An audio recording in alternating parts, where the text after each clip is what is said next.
ኢትዮጵያ ትገባላችሁ ወንድ ናችሁ እያለች መፎከር ጀመረች። ሀቢባ የምትባል ቁርንችት አንቺ እካክ ጭራሽ መዛቱላ ጀመረች። ዝም በመሀይም አንቺ ሆድሽን ነው። ልጅሽን እንኳን አታርሽ። ልጅሽን እንኳን ማረሻ የሌለሽ የሚያሳርስ እንኳን ባል የለሽ። ደከከና አንቺ ነሽ ኢትዮጵያ የምትሰጪው፣ ኢትዮጵያን የምትነጥቀው አንቺ ነሽ። አንቺም ወግደርሶሽ ዛሬ ቁንጅና ውድድር ላይ ገንዘብ ለቀምሽና ኢትዮጵያ ላይ ትገባላችሁ አትገቡም፣ እኛንን የምንወስደው በኢትዮጵያ ጉዳይ ላይ ምናምን ማለት ጀመር። አማራው ያው አላረፈም፣ ሞት 8 ዓመት ሙሉ ይሞታል። ለሱ ፍትህ እየተጠየቀ ነው። ድፍረቷን ይልኝ አገር ልትገቡ ሰላም ስትሆን አገር ልትገቡ ምናምን ትላለች። ሰላም የሚመጣው በማን ነው? በማን ነው ሰላም የሚመጣው? ማን ነው እየተጨፈጨፈ ያለው? በየጊዜው ድምጽ ይኮናል። የግድ የማንንም ቁንጅና ውድድር ካልደገፋችሁ 4 እግርን ብላ እካክ አልደግፍም። ለምን 4 እግሩን ማንም ቢብላው ነይ አይሞቀኝ አይበርደኝ።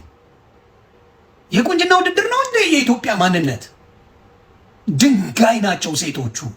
እውነቴን ነው የማወራው። ሴቶቹ በብዛት እዛ ላይ ተሰብስበው ሲያሸረግዱ የነበሩት ዶማ ናቸው። ሌሎቹ ወንዶቹ ለቃቃሚ ለማኞች ናቸው፣ እውቀት የላቸው። በዚህ ትንሽን ሸቅል ደግሞ በኔ ጋር አካውንት አስገቡ ይባባላሉ። ማንኛውም ቅጽል ስም እኔ አላወጣለትም። ይመቸው። አይ ስፖርተኛ ደስ ይላል። ቢያንስ ሄዶን የምወደው ምንድን ነው? እኔ ደስ ይለኛል። አዝናኝ ነው፣ ፈታ የሚያደርግ ልጅ ነው። ያዝና እኔ እንደ ኮሜዲያን ነበር። ጆኒ ነው። ጆኒን ሰባብርልኝ ብየው ነበር። ጆኒ እንደሚያሸንፍ አውቅ ነበር። ምክንያቱም ይጋጠማል ልጁ በደንብ ያውቃል። አሰልጣኞቹ ነጮቹ ቀልድ አያውቁም በገንዘባቸው። በዛ እኮ ነው አንድም ሳይነካ ጆኒ አሸነፈ። ስለዚህ በጣም ይሄ የሚደነቅ ነገር ነው። እኔ ሴዶ በቃ ይመቸው። እኔ ስም አላወጣለትም። አይ ስፖርተኛ እኔ ምንም አይደብረኝ። ሴዶ አይደብረኝ። አዝናኝ ነው፣ ፈታ የሚያደርግ ልጅ ነው። ግን መጨረሻው እሱ እንዳወራው አልሆነ። መጨረሻው እሱ እንዳወራው አልሆነ። እኔ ቁልፉ ብየዋለሁ። ባይሆን ጆኒ ቁልፉ ነው ስሙ። ይቆልፋል። በቃ ጆኒ ቁልፉ ነው። በቃ ይቆልፋል። መጥቶ ይጠመጠማል፣ ይቆልፋል። ጆኒ ቁልፉ ነው። በቃ ከሱ ጋር መሳፈጥ አይቻልም።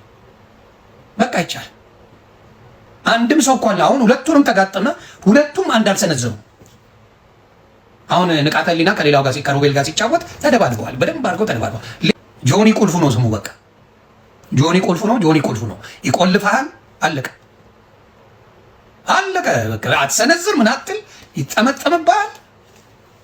በቃ አፈር ከድሜ ያምላል ጆኒ እና ጆኒ በሁለቱም እንዳየ ነው ከአንድ ራውንድ አላለፉ። ከአንድ ራውንድ አላለፉ። ዳኛው ባይኖር ኖሮ እንዳለው በአንድ እጅ ጁስ ትጠጣ ነበር አለ ጆኒ። ያ በእውነት በአንድ እጅ ትጠጣ ነበር ነው ያለው። እና በጣም ሲያስቀኝ ነበር። እጁን አሁን ዳኛው ኖሮ እንዳሰብርብኝ ምናምን ባይለው ኖሮ አርጎት የዘላለም አንድ እጁ ተሰብሮበት በቃ ማርሻል አርት የሚባለው ነገር ሴዶ አይሰራውም ነበር። አያያዙ አስደንጋጭ ነበር። በቃ ጨርቅ ነበር እጁን ያደረገው አልዋሽ። ስለዚህ ከሰሩ አይቀር ወጥሮ እንደ ጆኒ እንጀራው ጆኒ እንጀራው ሴዶ መዝናኛው ነው። ተጓብተናል። ሴዶ መዝናኛው ነው። እንደዚህ አይነት ነገር ኮባ መደብደብ፣ ጎማ መደብደብ፣ ብሎኬት መስበር ምናምን መዝናኛው ነው ሴዶ።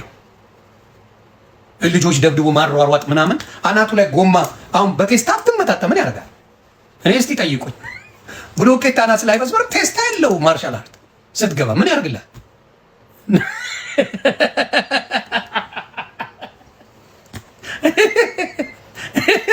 እንደው ካሰብከው አስቡት እስቲ። አሁን በአናት ላይ ጎማ ምናምን ያስመጣልና ምን ጎማው ምን ያደርጋል? ለአናት ምንም ጥቅም የለው።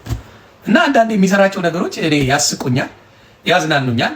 ግን በቃ በርታ ማለት ነው። ዲስከሬጅ አታርጉት። አስናንተና ከአንተ ጨዋታ እኛ ብዙ አወራንበት። ለምን መሰለህ? 6 ወር ሙሉ አጡዘናል። 6 ወር ጦዘናል። ተናግሬ ነበር አልቀረም። ሴዶ ተቀጥቅጠሻል። አላ በአሁኑ የለም ነበር እንዴ? አላ ቫኬሽን ወጥቶ ነበር። ምንድን ነው የምታወሪው? እቃክ ቫኬሽን ነበር አላ በአሁኑ ሰዓት ከቫኬሽን ልጠሪው ነው አላ። ምንድን ነው የምታወሩት? ምንድን አሁን ሃይማኖት ታስገቡና ትናገሩና ስንናገር ደግሞ ሃይማኖቶችን ተነካ ትላል። ምን ያገናኘዋል ከአላ ጋር ቦክስ መግጠም? ደነዝ ደነዝ እኮ ናቸው። ምን ያገናኘዋል? አላህ ተደባደብልኝ ብለዋል እንዴ? ኢንሻአላህ በሚቀጥለው እናቅበታለን። አምጪው በሚቀጥለው አምጥተሽ የወቅት በህልሙ እንኳን ከዚህ በኋላ አይደለም በሆኑ በህልሙ ሴዶ ጆኒን አይገጥም። በህልሙ ነው ማወራችሁ። በሆኑ አይደለም በህልሙ አስጨብጭባችሁ ኡዋስ ብላችሁ ብዙ ትኬት ገዝታችሁ አስጮኋችሁ ነበር ያስገባችሁት። አነጠፈልህ አንድ ሳይሰነዝር ነው አፈር ከድሜ ያስገባው። ሰንዝሮ ሌላ ነገር አድርጎ ቢሆን አዎ በሚቀጥለው ሊያሸንፍ ይችላል፣ ይሄ ሰው ተስፋ አለው ትላላችሁ። ታታገናኙ ብሎ በተነሳ አይደለም ስፖርት። አንድ ሳይሰነዝር ጠቅልሎ አፈር ከድሜ ሲያስገባው እንግዲህ አይተናል። ምንድን ነው የምታኮርፉት? ቀዳዳ መቀደድ መሰለሽ እንዴ?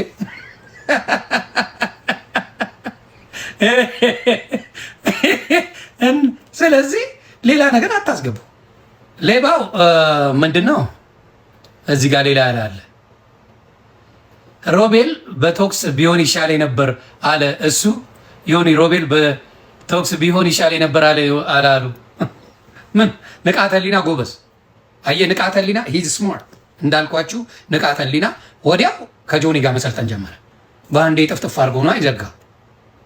ንቃተ ህሊና ሊገለው ነበር እኮ ታብታብ ማድረግ ራሱ ትንፋሽ አጥሮት ገሎት ነበር። እሱንም እድሜ ለዳኛ ጆኒ ዳኛ ነው የሚገላግለው እንጂ ይጨርሳቸዋል። አስታውሳቸዋል። የጆኒ ማየት ይችላል። እግዚአብሔር ምስክር ከንቃተ ህሊና ጋር አንቆት እንዲህ ታብታብ ማድረግ ራሱ አቅም አንሶት ነበር ሲጣርጉት። ከዛ ዳኛ ነው ኧረ እባክህ አትግደለው ተብሎ ተነስቶ ከዛ በኋላ ተነሳው። ከዛ ይሄኛው እጁን ጠቅልሎ ቋድ ያደረገው ሲል ነው ዳኛው ኧረ እንዳሰብረው ኧረ ተው ብሎ አንስቶ ያለ